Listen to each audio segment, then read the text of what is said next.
রূপশ্রী আমাদের একটা পেশেন্ট, ওর খুবই প্রজ্ঞাযোজন ছিল, দাঁতগুলির সামনের দিকে ছিল, ঠিক আছে।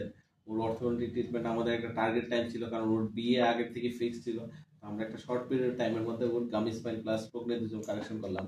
তো আমরা একটু জানতে চাইবো যে ব্রেসেস ট্রিটমেন্টের এক্সপিরিয়েন্সটা ওর কিরকম, আউটকাম রেজাল্টের পর ও কিরকম ফিল করছে, ওই জিনিসটা আমরা একটু ওর থেকে জানবো। জুমার বলো। আমি স্যার অনেক ভালো রেজাল্ট পেয়েছি, অনেক ভালো, আমার নিজের আশার বাইরে রেজাল্টটা, আর অনেক কম সময়ের মধ্যে।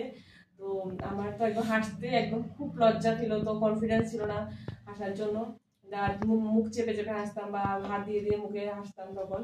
আর এখন তো অনেক ভালো রেজাল্ট হয়েছে, দাঁতটা মাড়িও দেখা যাচ্ছে না কিন্তু, আর দাঁতগুলো অনেক সমান হয়েছে একদম। দাঁত এখন খুব ভালো রেজাল্ট পেয়েছি, এখন খুব কনফিডেন্টলি আমি হাসবো।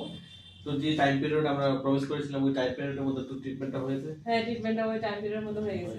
তো সার্জারি কেস ছিল, ঠিক আছে, যে উপরে সার্জারি করে নিতে হবে। তো আমরা কিন্তু সার্জারি করিনি, আমরা এই কেসটাতে কি করেছি, মিনি ইমপ্লান্ট হয় এই অর্থোডন্টিক ট্রিটমেন্টে, ওই মিনি স্ক্রু দিয়ে আমরা এখান থেকে স্ক্রু দিয়ে গামি স্মাইল কারেকশন প্লাস আমরা ম্যাক্সিলাটাকে অ্যান্টি ক্লকওয়াইজ রোটেশন করিয়ে আমরা ওর যে সার্জারি কেসটা, হ্যাঁ, ওই সার্জারি থেকে এটাকে মডিফাই করে আমরা এটাকে উইদাউট সার্জারিতে নিয়ে এসেছি কেসটাকে, এবং সম্পূর্ণভাবে সাকসেস হয়েছে।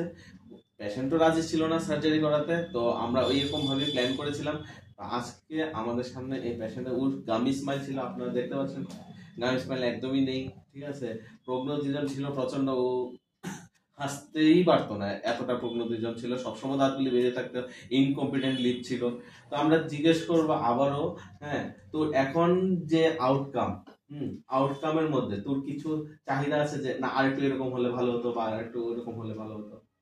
এখন আর কোনো চাহিদা নেই, কিন্তু আমার একটু তাড়াহুড়া ছিল বিয়ের জন্য, তার জন্য না হলে কিন্তু আর 2-3 মাস বা 4 মাস আমি রাখতাম আরো। এটাই শুধু একটু আমার, তো এটা ওর বিয়ের একটা গিফট।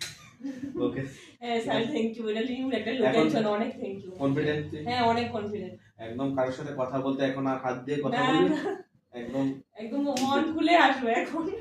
ঠিক আছে, অনেক থ্যাংক ইউ স্যারকে।